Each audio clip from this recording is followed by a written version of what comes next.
right, Coach. You add 3 transfers to this team this year. How excited are you about those 3 additions you brought in, and what excites you about them along with this team? Yeah, it was really important that we felt like individuals that would fit what we needed and just our culture and what we were trying to do, and just really excited just about all 3 of them. Had relationships basically with 2 of them.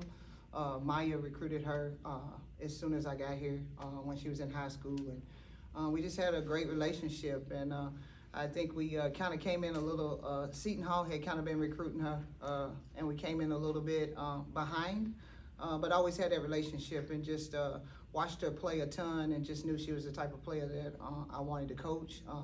Not only that, just the type of person that she is, and I knew that she would fit well with us. Deja Trotter, from my hometown, from Louisville, and know a lot of people that knew Deja. Know her mom, and so that was something that was really important to just be in a situation where you understand and know. And we needed also players that could shoot the 3, and Maya can, and Deja can. And then Ari is a different situation. I played ball against her mom, Kim Hampton, who played in the league, and and she's just very talented.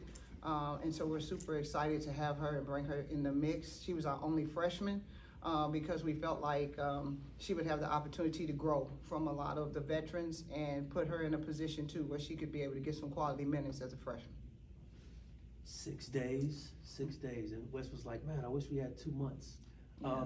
But you've been around the game for a long time. Do you still get nervous or anxious or excited? Like, what are your emotions as this date is closing and getting here? Yeah, it's a great question. I think excited, and I think we all, when you have the opportunity to be around the game for a long time, I think you always get a little anxious. You get a lot of, because you can foresee what you think what you want to happen and happen fast. But I think as I've grown and learned more and more, I think it's about enjoying the process, right? And so I think that's something that I've really tried to focus on from spring, summer to now. And so I'm excited about this group that we've put together. I'm excited about the returners and their growth. And so I'm excited. We got a lot of challenges ahead of us, right? We start out at Louisville. Our schedule is really strong. But I know it's going to definitely prepare us for the conference, and that was the most important thing. We want to be able to do some great things in the AAC and leave this conference in a great standing. A couple of years ago, football played at Ohio State, and Coach Fickle would tell you that wasn't his favorite experience just because of all the history and going home and some of the personal, emotional toughness of that. How are you approaching playing Louisville in that first game? I feel very fortunate. I feel very fortunate that Jeff Walls will go anywhere and play, and also allow to play people. When you have the opportunity to go back to a place, I was a part of a lot of stuff that they started. I was a part of that first Final Four, right, on the staff. So it's going to be a great experience, I think, for me. I think it's a little different because I went back at Western Kentucky. I've been there before as a head coach. So, but I'm excited for our girls. I'm excited for them to be in that environment and to have that experience. I think it's always, when you're a basketball player and you always reaching to be the best version of yourself, you want to play in environments like that. So I'm excited. It's never about me. It's always about helping them, put them in a position so we can be the best. It's going to be a lot of learning curves in that game, right? Jeff's a great coach. They got a great program. But I also am really excited for our girls because I think we've worked really hard to get to where we are right now. You talked earlier in the season about players moving their natural positions, like Maya to the 1 and Jillian Hayes getting more into that 4 position. How do you think that will help you in the end on offensive and defensive side of the court?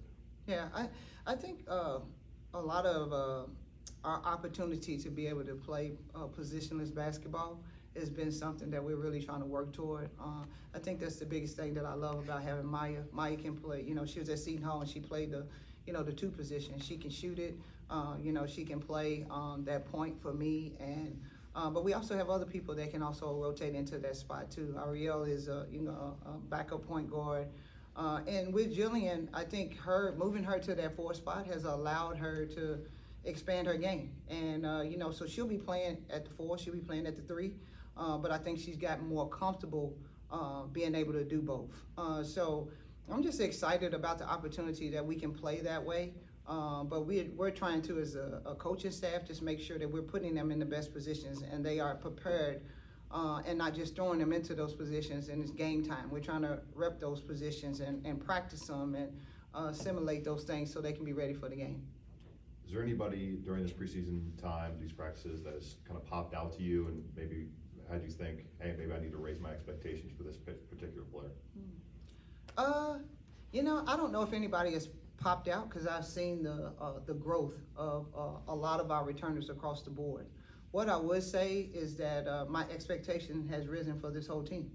Where we were last year, where we were the year before, that's just not what Cincinnati women's basketball is about. So the expectations has been risen, and I think the returners definitely stepped up to the plate. Again, I know we're going to have some growing pains. We're going to go through some ups and downs. But I truly continue to keep saying this. I love this group. I love their energy. I love how they've allowed myself and the new coaching staff to be able to just push them to where we're at right now. So I would say just our ability to grow across the board. So you guys have a kind of a younger team. Obviously, you're returning 79% of your minutes from last season, along with 66% of your scoring. How excited are you to bring in those transfers for that younger team? Obviously, looking forward to making that transition this season.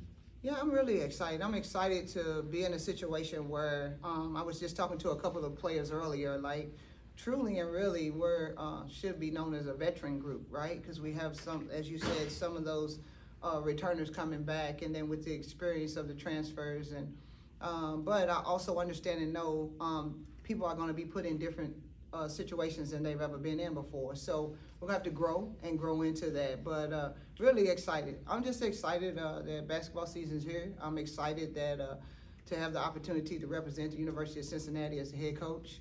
And so every single day, just really working to try to be the best we can be.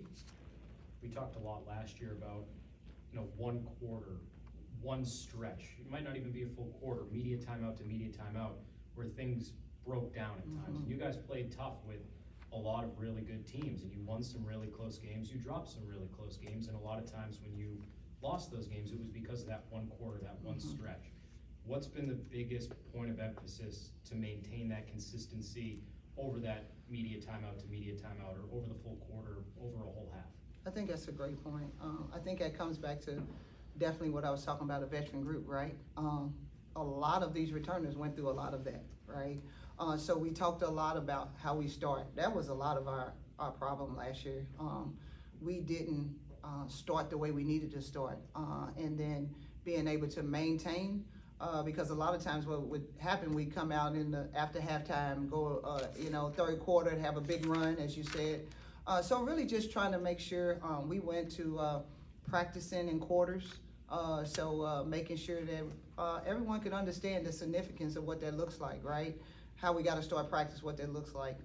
We've been very fortunate. We've got a great group of practice guys. They show up every single day, and we're able to compete against them. So again, there'll be some growing pains. There'll be some learning and a learning curve. But what we continue to do, and especially myself, because I have a whole new coaching staff. So really expressing to the returners about that, teaching them and educating them on this is why we started this way, or this is the way. Like at the end of the day, that's the part that I love, is making sure that they understand and know. So when it comes game time, they can just play.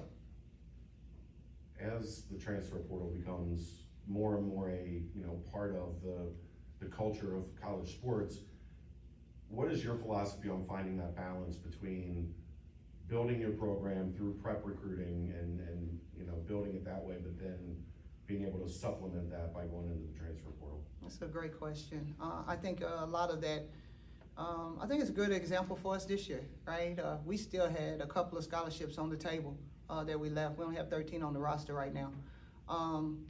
But I feel like it has to be a fit. I feel like the fit and the understanding of what that is, that your team needs. Not only that, relationship piece is really big. I know as we move and go into the Big 12, there will be a lot of movement and a lot of different things, but we're just going to really be about trying to build. That's the biggest thing for us. And when I say build, I mean building in the right way as far as making sure that we get the right people in and try not to overload out of the transfer portal. That's really important. There's a ton of talent in Ohio and in this region, and I just feel like that's something that we need to do and make sure that we're getting the great fits and fit the things that we need. For example, as we said, getting another point guard, we know we needed that. So that's where Maya came in. And then three-point shooting, Deja, and then getting a big time, so those two we felt like could really add to what we needed. So to answer that, I think every year is going to be different. Every season and what you need and what that looks like. I remember at one point last year, I think it was senior day, you got caught up with some post-game stuff, so Melissa came over and did the post-game interview with us. And now you face her as the head coach at Wittenberg. Obviously just an exhibition, but we were joking after that game that, I'm just training her to be the next head coach somewhere. Yeah. How fun is that going to be? Granted, it doesn't count for anything necessarily, but how fun is that going to be to see her in action, at the head of a program? It's going to be amazing. I'm really happy for her and excited for her. When you're with someone for 7 years and someone that went through everything, championships and everything with you, it's just really amazing to see her have the opportunity to go back to her alma mater. And I told her when the opportunity came up, there's no greater feeling than to be able to go back to your alma mater and every single day represent that as the head coach. And it was pretty cool because, like I said, now she's able to feel what I was able to feel at Western Kentucky when I was there. So I'm really excited for her. It'll be great. I think a great opportunity for just the fans in general. She brought so much to our program, and then also too for our young ladies. She's been over to a couple practices and things like that, so they've seen her. And but yeah, it's really exciting, and I know she's going to do great things there. Anything else for Coach? You talked a little bit about the three-point shooting. Obviously, you returned Caitlin Wilson as well. Struggled to begin last year, but really heated up, especially come conference play. What are the strides that she has taken now in another year in Cincinnati? I think, people see a lot of Kate's about her three-point shooting, right? But, man, she's just such a big piece to our program and to our team. We call her one of our glue players. So that is something that's really important. So she's always talking. She's always being there for her teammates. She's always doing the little things. Yeah, she's when it comes time to put it now, it's really good because she has a lot of other people, some different people that can stretch the floor also too. So with Maya being able to shoot the three, and Bray's actually been shooting the three very well too. So to be able to do that is going to open it up a lot for her. So I'm really looking forward to that. Thank you, Coach.